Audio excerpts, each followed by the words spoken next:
Kapag ang natutunan mo Biblia, advance ka pa nga sa siyensya.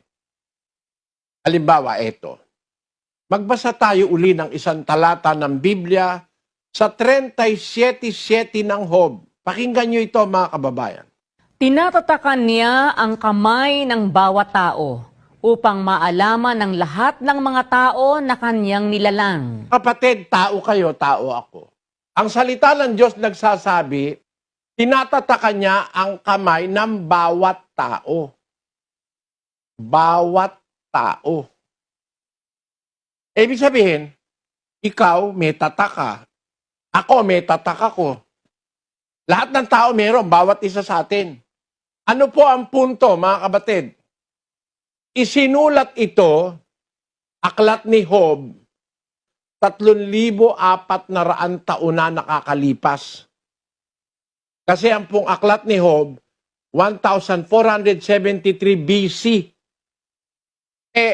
Mula noon hanggang ngayon, 2,000 taon na sa panahon ni Kristo, dagdag mo yung 1,473, mag-aapat na 1,000 taon na ito.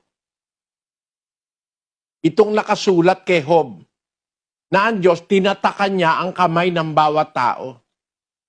May babasahin po ako sa inyo. Ang ating tatak sa kamay na walang kapareho ay ang ating fingerprints, mga kapatid. Itong mga prints dito. Ang pag-aaral po ng mga dalubhasa, ito. Basahin natin, Sis Luz. Fingerprint. Francis Galton was able to scientifically prove that fingerprints do not change over the course of an individual's lifetime and that no two fingerprints are exactly the same. According to his calculations, the odds of two individual fingerprints being the same were 1 in 64 billion. Ganyan mga kapatid, natuklasan ni Galton na sa mundo walang dalawang tao na pareho ang fingerprints. Walang dalawang tao.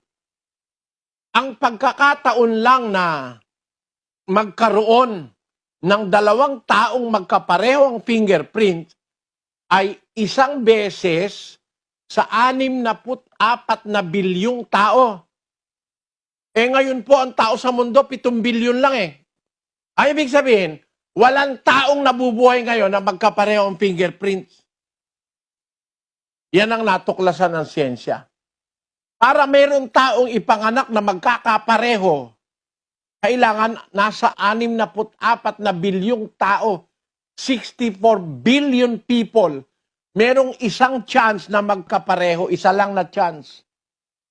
Mas maganda pa yung chance sa loto Yung manalo ka sa loto, ang chances nun ay million lang. Pero yung magkaroon ka ng kaparehong fingerprints, 64 billion, one chance lang, 64 billion. Ito po ang chance sa loto. Pakibasa mo, Sis Luz.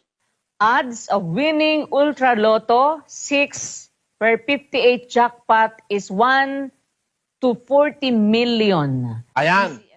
Isang chance lang ang mananalo sa 40 milyon.